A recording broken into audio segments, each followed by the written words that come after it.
C'est pas la première erreur pour rien dans le classement, c'est parce que c'est l'erreur la plus courante et la plus dramatique qu'il puisse arriver à un investisseur. Vous avez acheté une crypto-monnaie, elle a fait x3, votre bag a été multiplié par 3, vous avez gagné de l'argent, bravo. Eh ben non. Non, non, non, non, vous n'avez absolument rien gagné tant que sur votre compte il n'y a pas un chiffre plus haut à côté d'un stablecoin parce que vous avez retiré des profits. En fait, l'entièreté de l'écosystème crypto est câblée pour qu'on fasse cette erreur de ne pas prendre de profit. L'irrationalité qui règne sur le marché fait que on ne sait jamais si un token va encore x10 après son x3 parce que c'est totalement possible et que ça arrive assez régulièrement. On ne sait jamais si on va avoir une correction ou si ça va encore monter. Et puisque notre cerveau est câblé sur l'appât du gain, ça crée un énorme biais haussier permanent qui peut nous tromper et finir en étant cette personne qui s'est assis sur d'énormes gains en bull run mais qui n'a rien vendu. Alors je vous l'accorde, ça fait de très bonnes histoires à raconter, mais je préfère avoir un petit peu moins d'histoires et un peu plus d'argent. La question d'après c'est, ok, cool, super, mais comment je prends des profits ? Quelle stratégie je dois adopter? Dans ma dernière vidéo, j'ai fait un chapitre complet avec toutes les stratégies que vous pouvez aller voir. Mais pour résumer, pour ceux qui ont la flemme, vendez votre mise de départ quand vous le pouvez. Vendez avant les paliers psychologiques. Vendez dans le vert. Vendez si les gains que vous avez faits peuvent changer votre vie. Mettez des paliers de take profit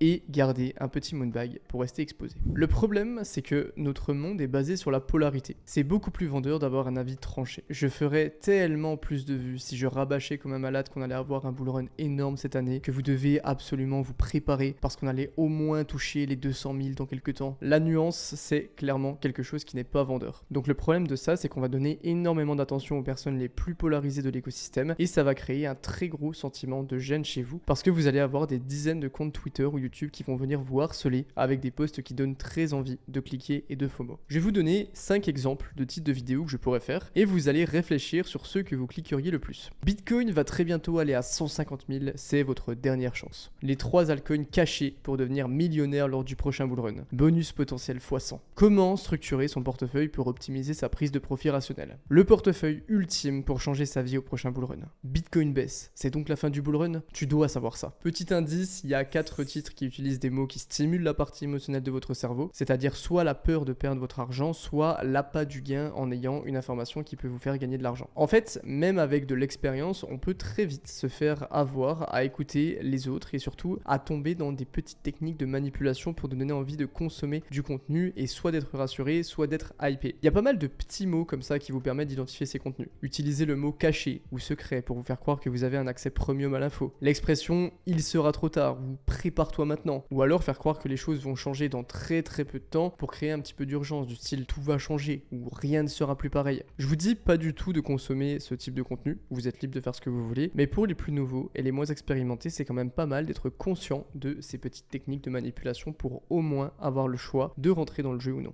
Personne ne savait que l'ATH de Bitcoin allait être un petit peu avant 20 000 et personne ne savait qu'il allait être 2 fois un petit peu avant 70K. Tous ceux qui vous disent le contraire sont des menteurs et il est impossible de prévoir le top du cycle et ça sera exactement la même chose pour celui qui arrive.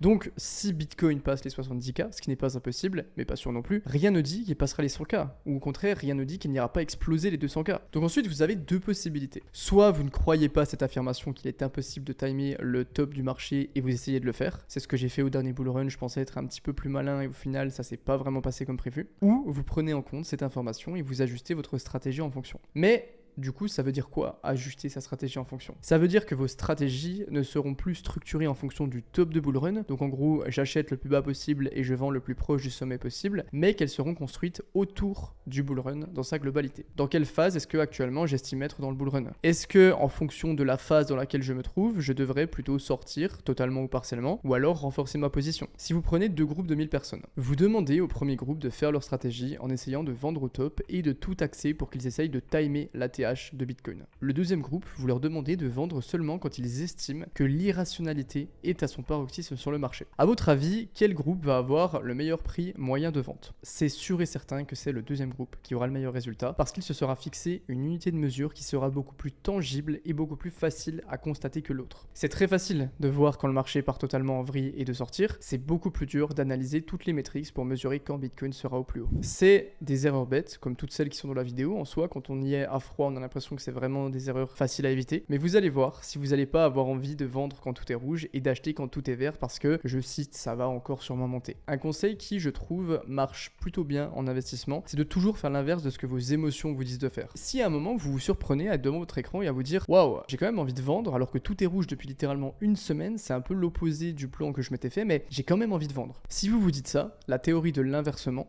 dit que vous devriez acheter. Si vous commencez à regarder votre portefeuille toutes les 2 minutes en vous imaginant ce que vous pourriez faire avec ça, vous devriez songer à vendre. Ça m'est arrivé une fois les gars, plus jamais. 2K dans un shitcoin BSC, le truc monte à 35K et vous allez vous foutre de ma gueule, hein. Mais j'avais même pas encore vendu quoi que ce soit. J'étais déjà sur le bon coin à regarder les apparts à acheter autour des 100K. Résultat, from 2K to 35K, 40K, tout vente à 4 ou 5 000 en pur stress. Vraiment. Attention aux émotions et pensez à faire l'inverse. Vous êtes un investisseur safe, vous voulez limiter les risques et faire 30% avec Bitcoin pour ensuite vous casser. Vous êtes un investisseur un petit peu plus aventureux et vous voulez aller chercher des altcoins du top 100. Ou vous êtes un petit peu plus dégène, voire beaucoup plus dégène, et c'est altcoin à moins de 10 millions pour vous ou rien du tout. Je vous ai déjà donné un G-Doc avec des questions si vous savez pas exactement comment trouver votre profil d'investisseur. Il est encore disponible dans la description. Mais chacun a son profil et aucun n'est mieux ou moins bien qu'un autre. Par contre, si vous établissez un profil, l'une des grosses erreurs, ça serait d'avoir des actions qui ne sont pas cohérentes avec ce profil initial. Si pour X ou Y raison, vous vous êtes posé et dans un moment sans émotion, sans FOMO ou quoi, vous avez décidé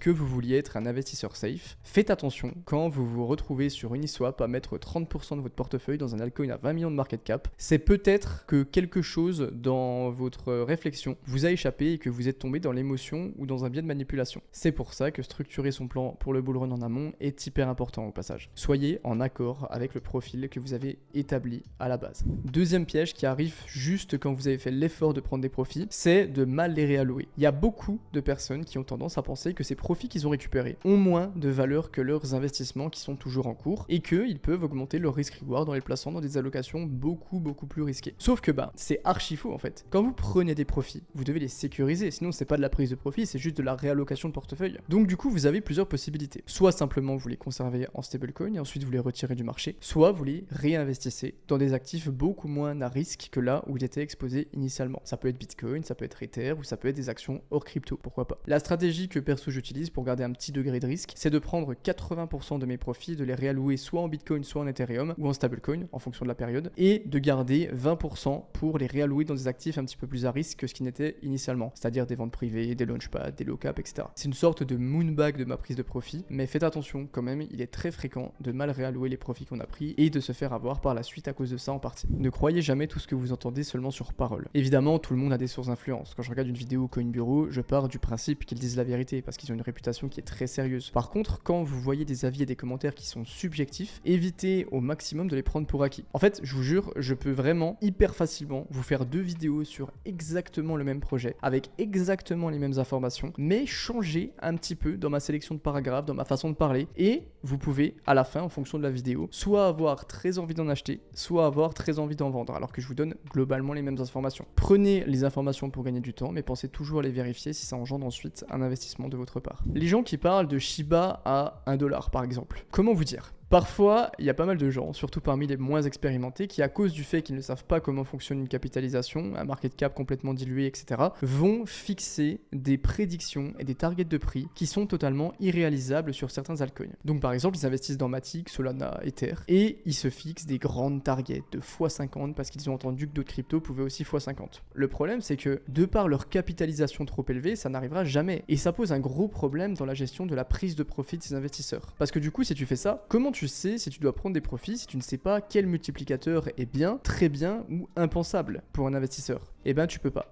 Et tu fais au pif. Et la traduction de faire au pif, ça veut dire voir son bag monter, avoir absolument aucune idée de si en fonction du marché, du market cap, c'est bien ou pas, et le voir ensuite fondre sans vendre et perdre beaucoup d'argent. Pour avoir quand même une petite idée de quel target vous pouvez viser, prenez 30 minutes pour comprendre ce qu'est une capitalisation, quelle est la capitalisation actuelle de l'ensemble du marché des cryptos, de Bitcoin, d'Ether, etc. Et vous pouvez saupoudrer tout ça avec un petit peu de psychologie en vous disant que si par exemple vous étiez dans un autre marché, vous vendriez direct votre action en bourse qui a fait x5 alors que l'argent récolté est exactement le le même que l'on soit dans le marché boursier ou dans le marché des crypto-monnaies. On en a déjà parlé, c'est très mauvais de trop se diversifier dans le nombre de projets qu'on va avoir dans son portefeuille. Par contre, c'est aussi très mauvais dans ses recherches et ses connaissances. C'est beaucoup plus valorisable de maîtriser un outil parfaitement plutôt que savoir un peu en utiliser une dizaine, une méthode d'investissement plutôt que faire un peu de trading, un peu d'analyse fondamentale ou autre, d'être expert uniquement d'un seul narratif ou d'un seul secteur et de vraiment connaître parfaitement les projets IA, les projets sur Cosmos, les projets d'Epine, peu importe. Se diversifier, c'est diviser son expertise en plusieurs secteurs. Trop se diviser, c'est totalement diluer son expertise jusqu'à en avoir plus aucune. Si vous êtes là pour l'investissement, vous n'avez pas besoin de savoir comment fonctionnent les Zero Knowledge Proof ou la Data Availability en détail, ni comment marche le Solidity pour savoir comment coder un smart contract. En fait, c'est un peu délicat parce qu'on est dans un écosystème où tout est open source, donc ce qui est valorisable, ça va pas vraiment être l'accès à l'information, ça va plutôt être la compréhension de cette information. Mais ça a ses limites. Vous devriez avoir quelques bases, mais pour 99% des gens qui regardent cette vidéo, il y a des aspects techniques qui ne sont pas nécessaires à maîtriser parce que ça va jamais vous servir. Évidemment que par curiosité ou par envie, ça peut être intéressant. Et je dis pas que ça peut pas vous donner un edge sur le marché. Mais par exemple, savoir comment fonctionne le mécanisme de modularité des blockchains, que dans un ZK Rollup, il y a un séquenceur et un prover, ok, c'est bien. Mais c'est moins bien si le temps que vous avez pris pour comprendre ça, vous auriez pu l'utiliser pour structurer votre mécanisme de sécurisation de vos fonds, votre stratégie d'entrée ou de sortie ou vos targets de prix. Sélectionnez les recherches que vous allez faire et je vois un petit peu trop de gens essayer à tout prix de comprendre la tech avant de poser des fondamentaux. Ça sert à rien de savoir poser des rideaux quand on n'a pas encore terrassé la maison. Sur ces petits conseils de charpenterie, j'espère que la vidéo vous a plu. C'était 10 erreurs à éviter pour le prochain bull run. Si vous en avez envie, vous pouvez aimer et vous abonner. C'était Eril.